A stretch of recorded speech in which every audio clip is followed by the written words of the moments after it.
Let's have a little bit of fun at the end of the show, because it has been quite taxing. There's been breaking news. We've had people being sacked. We've had people blaming the forces state, which I think I'm a member of. Let's bring in now Steve Nallon, who's a co-writer and voice of Spitting Image.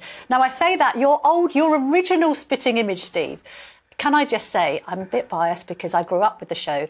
That was Spitting Image at its finest. I would agree with you if you want to get the Prime Minister of that particular day. You get her in. Get her in. So, it's odd, you see, today, Sunday... Yes. Just to say, before you start, Steve, we're talking about this because Spitting Image, after 40 years, is now in a stage show in Birmingham. It starts on February the 1st. So this satirical show that originally everyone looked at these puppets and thought, what on earth is all this about, has stood the test of time. It's outlasted many governments and it still resonates today.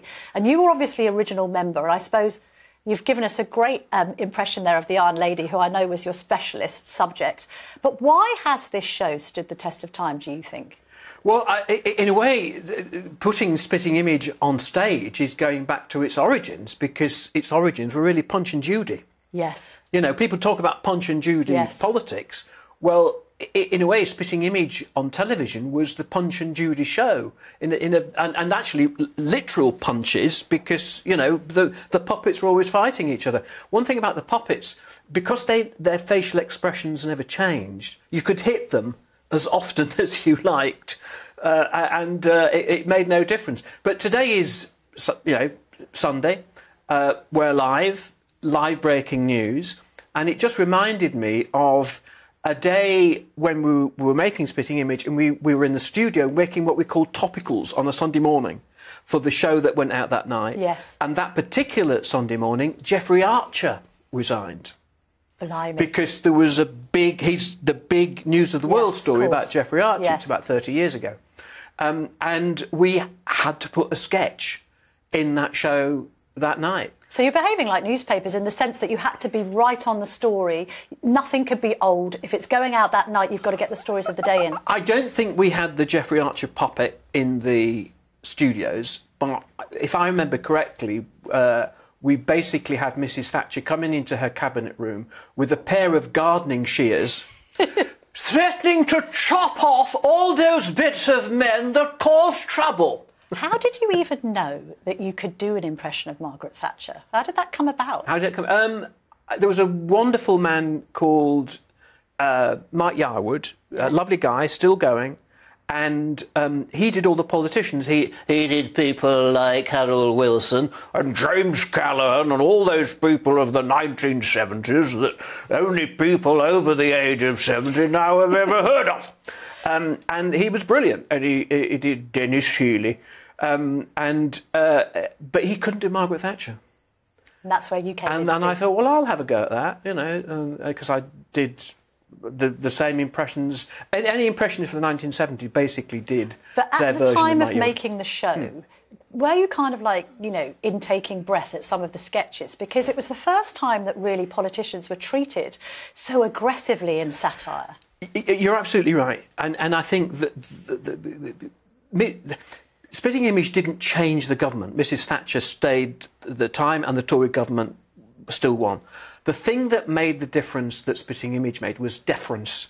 Our deference to politicians disappeared during the time of Spitting Image, because we started to do things and also the royal family. Those are the two areas where I think Spitting Image didn't change the government, but it changed attitude towards the royal family. There was less deference towards the royal family, and we're seeing that being played out. Did it bring down the Conservative government under John Major? I only say that because my abiding memory of Spitting Image is him obviously completely grey, saying to Norma, more peas. I mean, it completely ridiculed him as Prime Minister. Well, there's the other point about Spitting Image. It's about perception. And he was, our take on him was that he was a grey man. Steve Bell in The Guardian had a different take.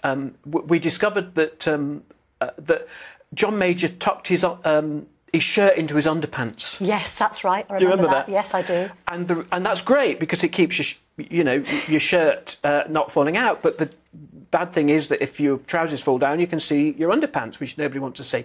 So, so Steve Bell put the underpants on the outside of his trousers, which made him look like a very, very amateur Superman, which is sort of what he was. Yes. Actually, John Major was far more effective as a Prime Minister than we gave him credit for, but he had what we were trying to say about was he had a suburban mind. Yes. And he was in a line that I had was, he was a retail mind in a wholesale business.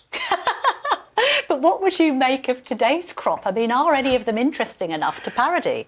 How would you, for instance, think about doing Rishi Sunak these days? Well, Enoch Powell was bonkers. Yes. Bonkers though he was, he made one point he was very sensible at one point. He said, the office of Prime Minister is the one job in British politics that is achieved purely by accident. So Rishi Sunak being summed up perfectly. And he's found himself, you know, to me, he's the board have all essentially assassinated each other, and this lower middle management sort of employee of the week guy has suddenly found himself in charge of government. But would you kind of parody his kind of slightly Jackanory delivery at times? I mean, can you do Sunak? Are you working on it? No, well, I slightly stopped doing politicians when they got rid of Anne Widdecombe because I thought that was a wonderful voice. A friend to GBNews. No, but I know she's a great friend of GBNews. But the thing look, I think with politicians and the way they look, Rishi Sunak, I mean, he wears his trousers, you know, up. So his trousers don't fit. And that's a great point because, you know, he isn't quite right for the job. So therefore you should make his suit not fit him. Well, I think his trousers are often a little too small. Anyway, on that note with Steve Nallon, and thank you very much indeed for joining me today.